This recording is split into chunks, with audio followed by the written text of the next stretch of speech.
It's obvious that there is real, true evil. But that also means there's real, true good. And there are good people all around the world, and they are starting to stand up. We are just so far away from good and God right now. You're not seeing it in the mainstream, but you're surrounded by it. We launched a 40-day study of the biblical covenants last week. Now, the biblical covenants are not the same as the American covenant, but we're going to get into that the beginning of November. If you are doing this study with us, this prayer vigil for 40 days and 40 nights, then you know that yesterday just happened to be about the covenant God made with Abraham.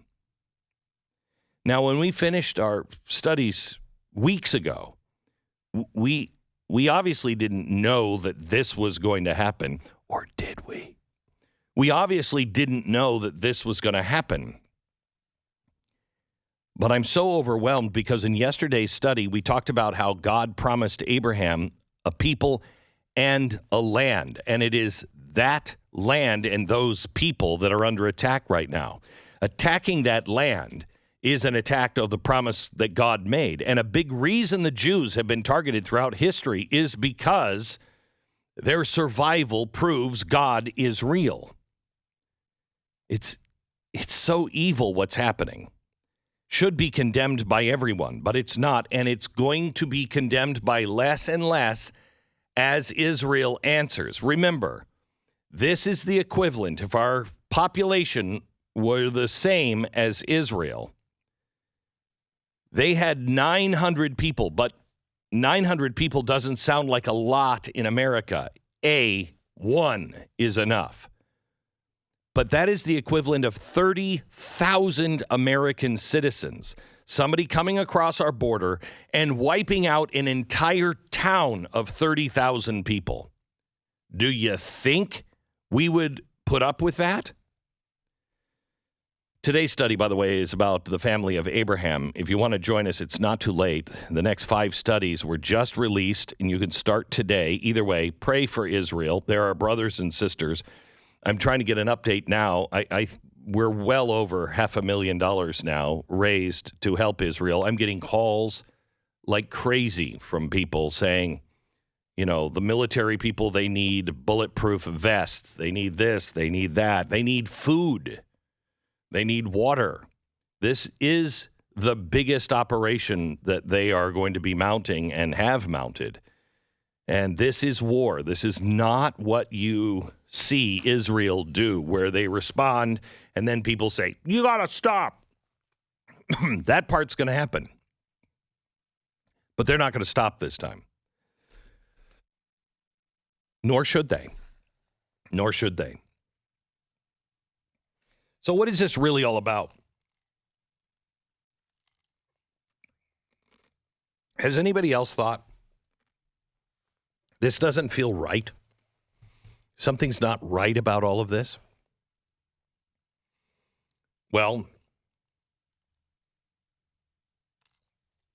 let me bring you a perspective that you're not going to hear anyplace else.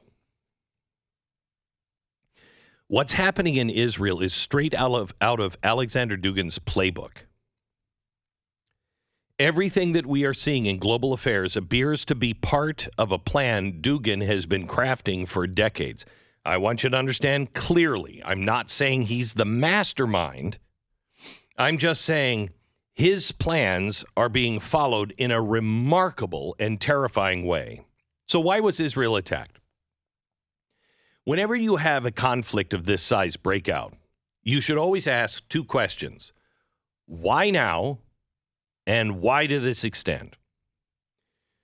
Well, everybody knows that Hamas wants war with Israel, but it can't successfully carry it out on its own. It can't.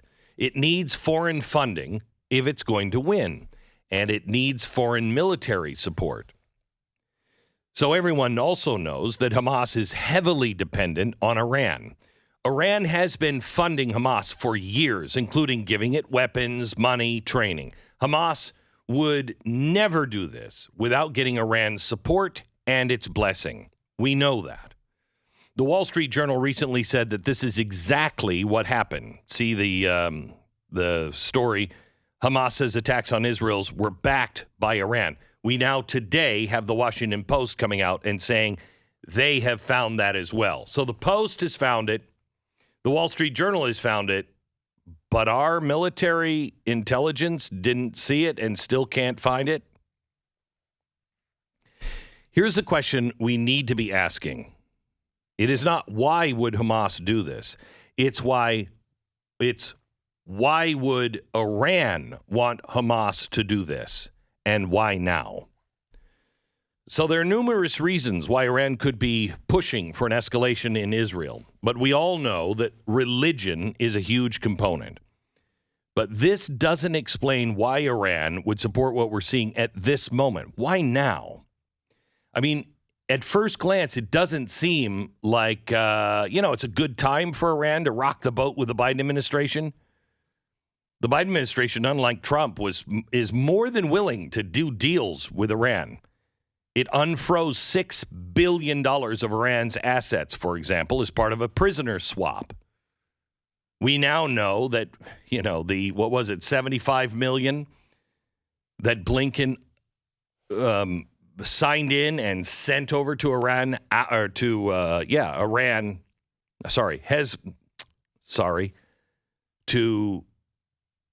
the Hamas. They sent that over just hours before. We now find out that that's probably closer to $250 million. The answer of all of this, why would they do this now? I think it flows from a wider global conflict that's been developing now for years, the new axis of global powers. It has been emerging, and it has been picking up steam because of the Biden administration and all of their mistakes and bumbling. It includes Iran, Russia, China, Turkey, and other traditionalist nations. In August, we learned that Iran, Saudi Arabia, and Egypt, among other nations, agreed to join the BRICS economic bloc, which is largely controlled by China and Russia. We know that BRICS is working on a new currency meant to undermine the influence of the dollar in the East, Middle East, and Africa. We also know Iran is working directly with Russia to develop a gold-backed stablecoin, a cryptocurrency, that can be traded without burden of SWIFT regulations and controls. So that's cutting America out of all of it. So with all of these new economic ties in place, it seems hard to imagine that Iran would want to shake things up. I mean, wouldn't it benefit immensely from expanded economic relations with Russia and China? And wouldn't it have far more influence in BRICS than it ever would with Western economies? Why would they do this all on their own, without the support of their new allies? We know that Hamas would never do this without Iran. Well, now they have all of these new allies. They don't want to be a pariah. Would they do this on their own? My guess is they wouldn't. This must somehow fit with Russia and China's plan for the future as well. This brings me to what I have felt for a while now, that we are in the early stages of a coordinated global war. Iran, Russia, China, and other nations appear to be working in concert to establish a rival to the dominance of the West. All of them have old scores to settle. They're all settling them right now. Russia wanted war with Ukraine, so it invaded in 2022. Iran wants to spark a war in the Middle East against Israel and force other Muslim nations to reverse course on their peaceful agreements with the United States and in some cases Israel. So it has launched a proxy war through the Palestinians this month. China wants to be the next great global superpower. We know it wants to retake Taiwan, which could be coming soon. Even if it doesn't, China's sphere of influence is growing because of everything that is occurring in Ukraine and now Israel. I don't think this could be understated. This is all straight from Alexander Dugin's playbook. Through chaos comes the birth of a new world order. A new world order with Russia, China, Iran, Turkey, and other capital T traditionalists leading the charge. Again, I'm not saying he's the mastermind, but I do think his strategies and philosophies have, at the very least, infected the highest levels of leadership among the new Axis power.